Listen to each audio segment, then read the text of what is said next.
નમસ્કાર. આજે આપણે વાત કરીશું કાંડા અને અંગૂઠાના એક એવા દુખાવા વિશે જે છે તો બહુ સામાન્ય પણ લોકો એને ઘણીવાર સમજી નથી શકતા. એનું નામ છે ડી ક્વેરવેન ટેન્ડિનોસિસ.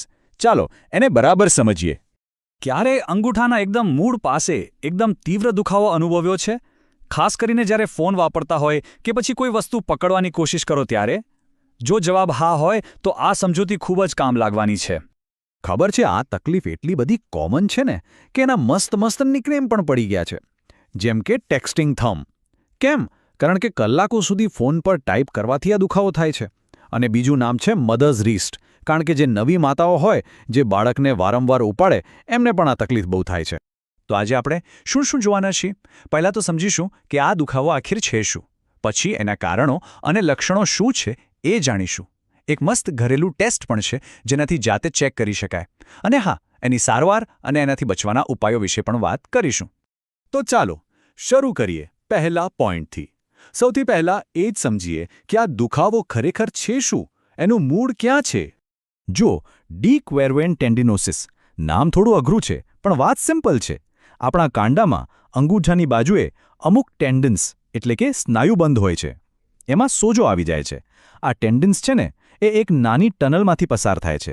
હવે જ્યારે એમાં વારંવાર ઘર્ષણ થાય એટલે કે ઘસાય ત્યારે બસ દુખાવો શરૂ થઈ જાય છે. હવે આખી ગેમ છે ને એ ખાલી 2 ટેન્ડન્સની છે. એમના મેડિકલ નામ થોડા અટપટા છે પણ એનું કામ બહુ સિમ્પલ છે. એ અંગૂઠાને બહાર ખેંચવાનું અને સીધું કરવાનું કામ કરે છે. હવે વિચારો, જ્યારે આપણે આ જ મૂવમેન્ટ વારંવાર આખો દિવસ કરીએ ત્યારે શું થાય? બસ એમના ઉપર પ્રેશર વધે છે અને તકલીફ શરૂ. ઓકે, તો હવે આપણને ખબર છે કે આ દુખાવો શું છે, પણ સવાલ એ છે કે આ થાય છે શા માટે? ચાલો હવે એના કારણો અને લક્ષણો જોઈએ, જેથી જો કોઈને આ તકલીફ હોય તો તરત જ ખબર પડી જાય. આ દુખાવાના કારણો આપણી રોજની લાઈફમાં જ છુપાયેલા છે, જેમ કે કલાકો સુધી કમ્પ્યુટર પર ટાઈપિંગ કરવું કે પછી ગેમ રમવી. નવી માતાઓ જે રીતે બાળકને વારંવાર ઉપાડે છે એનાથી પણ આ થાય છે. ક્યારેક કાંડા પર સીધી ઈજા વાગે તો પણ થઈ શકે. અને હા, પ્રેગ્નન્સી જેવા સમયે જે હોર્મોનલ ચેન્જીસ થાય એ પણ આના માટે જવાબદાર હોઈ શકે છે. હવે આના લક્ષણો કયા છે એના પર ધ્યાન આપજો. પહેલું, અંગૂઠાના મૂળમાં દુખાવો. બીજું, કાંડા પાસે સોજો. ત્રીજું, અંગૂઠો હલાવો ત્યારે ચટક એવો અવાજ આવે. અને ચોથું, કોઈ વસ્તુ પકડતી વખતે ગ્રીપ ના આવે, નબળાઈ લાગે. અને એક વાત ખાસ, જેમ જેમ કામ કરવામાં આવે એમ આ દુખાવો વધતો જશે. હવે આવે છે સૌથી મજાની વાત. આ તકલીફ છે કે નહીં એ જાણવા માટે પ્રાથમિક તપાસ ઘરે બેઠા એકદમ સિમ્પલ ટેસ્ટથી કરી શકાય છે. આ ટેસ્ટનું નામ છે ફિંકલસ્ટીન ટેસ્ટ. ચાલો જોઈએ એ કેવી રીતે થાય છે. ચાલો સાથે જ આ ટેસ્ટ કરીએ. સૌથી પહેલાં અંગૂઠાને હથેળીમાં આમ અંદરની તરફ વાળી દો. હવે અંગૂઠા ઉપર બધી આંગળીઓ વાળીને એક મુઠ્ઠી બનાવો, બરાબર? અને હવે તમારી મુઠ્ઠીને ધીમે ધીમે નીચેની તરફ મતલબ ટચલી આંગળીની દિશામાં વાળો.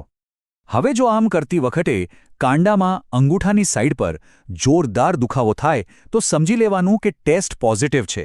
એનો મતલબ કે ડી ક્વેરવેન ટેન્ડિનોસિસ હોવાની પૂરી શક્યતા છે. પણ જો ટેસ્ટ પોઝિટિવ આવ્યો હોય તો ગભરાવાની બિલકુલ જરૂર નથી. સૌથી સારા સમાચાર એ છે કે મોટા ભાગના કેસમાં આની સારવાર એકદમ સિમ્પલ અને અસરકારક છે. ચાલો તો હવે એ જ જોઈએ કે આમાંથી બહાર કેવી રીતે આવાય. સૌથી પહેલી અને અગત્યની વાત, મોટા ભાગે ઓપરેશનની જરૂર જ નથી પડતી. બસ થોડી વસ્તુઓ કરવાની છે, જેમ કે આરામ કરો, જે કામ કરવાથી દુખે છે એ ઓછું કરો, એક ખાસ પ્રકારનો પટ્ટો એટલે કે સ્પ્લિન્ટ પહેરો, બરફનો શેક કરો અને હા, ફિઝિયોથેરાપીની કસરતો. આ બધું બહુ જ અસરકારક છે. આ જે સ્પ્લિન્ટની મેં વાત કરી એને કહેવાય છે થંબ સ્પાઇકા સ્પ્લિન્ટ. આનું કામ શું છે? એ અંગૂઠા અને કાંડાને એકદમ સ્થિર રાખે છે, હલવા દેતું નથી. એનાથી શું થાય? પેલા ટેન્ડન્સને આરામ મળે છે અને સોજો ફટાફટ ઉતરી જાય છે. અને બીજો એક એકદમ સિમ્પલ પણ જબરદસ્ત ઉપાય છે, બરફનો શેક. બસ દિવસમાં 2-3 વાર જ્યાં દુખાવો થાય છે ત્યાં 10થી 15 મિનિટ માટે બરફ લગાવો. દુખાવો અને સોજો બંનેમાં તરત રાહત મળશે. જો પ્રોબ્લેમને જડમૂળથી કાઢવો હોય તો ફિઝિયોથેરાપી બેસ્ટ છે. એમાં એકદમ હળવી કસરતો હોય છે, જેમ કે અંગૂઠાને ધીમે ધીમે સ્ટ્રેચ કરો, કાંડાને ધીરે ધીરે ઉપર નીચે વાળો અને હાથની પકડ મજબૂત કરવા માટે એક સોફ્ટ બોલને દબાવો. આનાથી ટેન્ડન્સ મજબૂત બનશે અને દુખાવો ગાયબ થઈ જશે.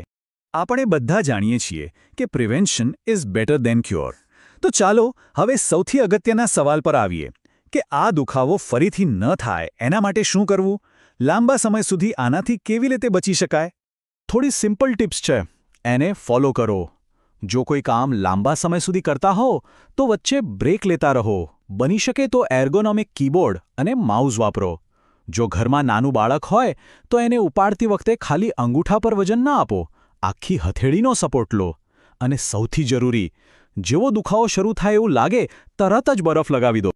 તો આખી વાતનો સાર એ જ છે કે ડીક વેર વેન ટેન્ડિનોસિસ.